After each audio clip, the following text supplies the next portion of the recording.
कभी सोचा है एक ऐसी दुनिया के बारे में जो हजारों साल पुरानी हो पर आज की दुनिया से भी ज्यादा मॉडर्न लगे? एक ऐसी सभ्यता जो अपने समय से कहीं बहुत आगे थी और फिर अचानक जैसे हवा में गायब हो गई। आज हम उसी गहरे रहस्य से पर्दा उठाएंगे।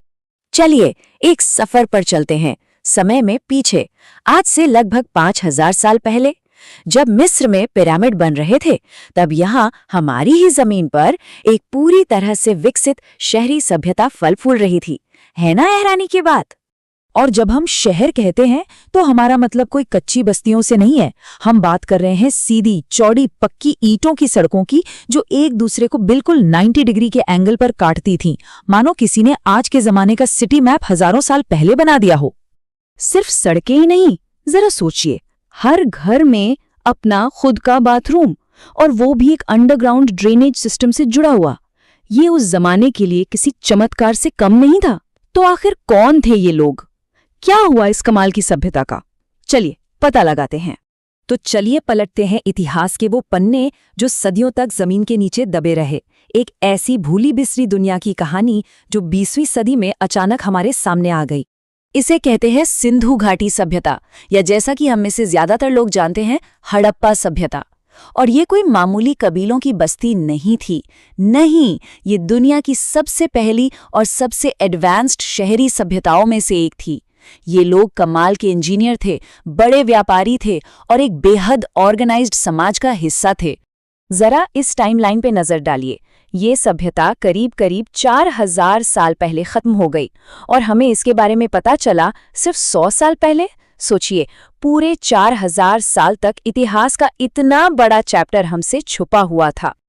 और ये कोई छोटा मोटा इलाका नहीं था। ये सभ्यता आज के पाकिस्तान से लेकर भारत के गुजरात, राजस्थान और हरियाणा तक फैली हुई थी। अगर हम प्राचीन मिस्र और मेसोपोटामिया की सभ्यताओं को मिला भी दें तो भी इसका क्षेत्रफल उनसे बड़ा था। और इस पूरी सभ्यता की जीवन रेखा थी सिंधु नदी। लेकिन जो चीज हड़प्पा सभ्यता को सच में सबसे अलग और खास बनाती है वो थे उनके शहर। ये सिर्फ शहर नहीं थे, ये प्राचीन इंजीनियरिंग के बेजोड़ नमूने थे। उनकी सिटी प्लानिंग आज के आर्किटेक्ट्स को भी हैरान कर देती है। हर शहर एक परफेक्ट ग्रिड पैटर्न पर बना था, हर एक ईंट का साइज एक जैसा था और शहर को साफ साफ 2 हिस्सों में बांटा गया था। एक ऊंचा किला जिसे सिटाडेल कहते हैं और एक निचला शहर जहां आम लोग रहते थे। सब कुछ प्लान किया हुआ था। लेकिन असली जादू तो था उनका सैनिटेशन सिस्टम। हर घर से गंदा पानी ढकी हुई नालियों से होकर शहर के बाहर जाता था। ये एक ऐसी व्यवस्था थी जो रोम के लोगों ने इनसे हजारों साल बाद अपनाई। ये तो आज भी हमारे लिए एक बहुत बड़ा सबक है। तो इन शानदार शहरों में रहने वाले लोग कैसे थे? आखिर कैसी थी उनकी जिंदगी? चलिए एक झलक देखते हैं। उनके घर पक्की ईंटों से बने थे, कई तो 2 मंजिला भी थे। हर घर में एक आंगन होता था, अलग अलग कमरे थे और कुछ घरों में तो अपना कुआं भी था। ये सब एक मुश्किल जिंदगी की नहीं बल्कि एक आरामदायक और व्यवस्थित जिंदगी की तरफ इशारा करता है। उनकी अर्थव्यवस्था सिर्फ खेती पर नहीं चलती थी। हाँ, वो गेहूं और जौ उगाते थे, पर वो बहुत बड़े व्यापारी भी थे।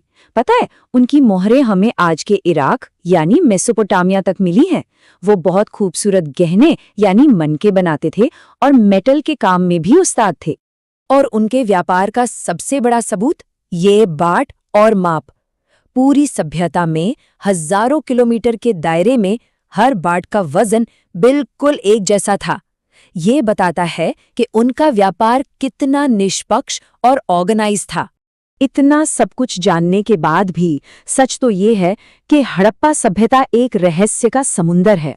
बहुत से ऐसे सवाल हैं जिनके जवाब आज भी हमारे पास नहीं हैं। तो चलिए अब इन अनसुलझे रहस्यों में उतरते हैं। हम उनके धर्म के बारे में क्या जानते हैं? सच कहूं तो बहुत कम। उनकी लिखावट को तो हम पढ़ नहीं सकते, लेकिन जो मूर्तियां और मोहरें मिली है उनसे कुछ अंदाजा लगाया जाता है। शायद वो एक मात्र देवी को पूजते थे, एक ऐसे देवता को जो भगवान शिव का शुरुआती रूप हो सकता है। और शायद वो पेड़ों और जानवरों को भी पवित्र मानते थे। लेकिन ये सब सिर्फ अनुमान है। और अब आते हैं सबसे बड़ी पहेली पर, उनकी भाषा, उनकी लिपि। हमें ये निशान हजारों मोहरों पर मिलते हैं, लेकिन आज तक कोई भी इन्हें पढ़ नहीं पाया है।